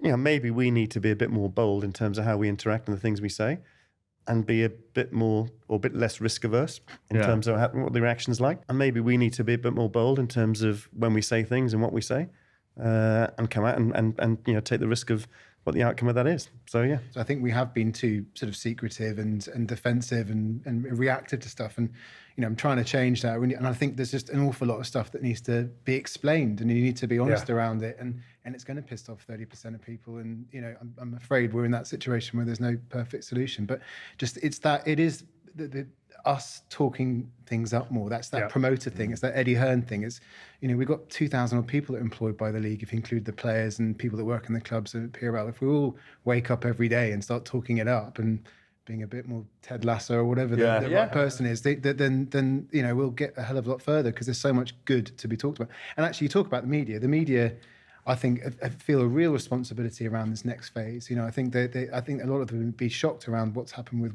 Wasps and Worcester, quite rightly. And I think they equally feel a responsibility around putting the game on a good standing going forward, and I think they feel positive as well. So. Thank you very much indeed. This has been really enjoyable and very, very beneficial, I think. Hopefully people will have learned a thing or two. And actually, I look behind us and you've got obviously Twickenham coming together, and for the first time in 23, a bit of sunshine as well. So perhaps there's a metaphor for the year. Bill was in a pair of Speedos carrying up on one of them earlier. The glow has come on. Bill, Simon, thank you very much indeed. Hugely beneficial. I think it just goes without saying what a complicated world it is to be operating in. But good luck with all that is to come over the next few weeks, months, and potentially years as well. Gentlemen, thank you very much indeed. That is it for this week's Good, Bad and Rugby. We're actually going to debrief Hask and I on the lock-in on all that we've been discussing over the last hour and 45. So if you fancy that, do subscribe on Apple Podcasts. And as always, let us know your thoughts. I'm sure one or two will be very quick to do that. Merch on the website for the super fans, as always. Go and have a look at goodbadrugby.com if that's your thing. And this week, we have got a clash of the Good, the Scaz and the Rugby Titans taking place on Saturday as Mo's top of the table Gloucester take on Scaz's Loughborough, who've got their first win of the season at the weekend. Can they make it two on the bounce? Elmer's heading up to watch and record a pod with them both post-game. So if you're in the area, get down to the Alpas Arena for a 1 o'clock kickoff, and that is on Saturday. Well done, the Hask. That was good fun. See you again next week. The Good, the Bad and the Rugby is produced by Shara Kilgallen. The Good, the Bad and the Rugby is a Folding Pocket production. We'll see you next week. Look after yourselves.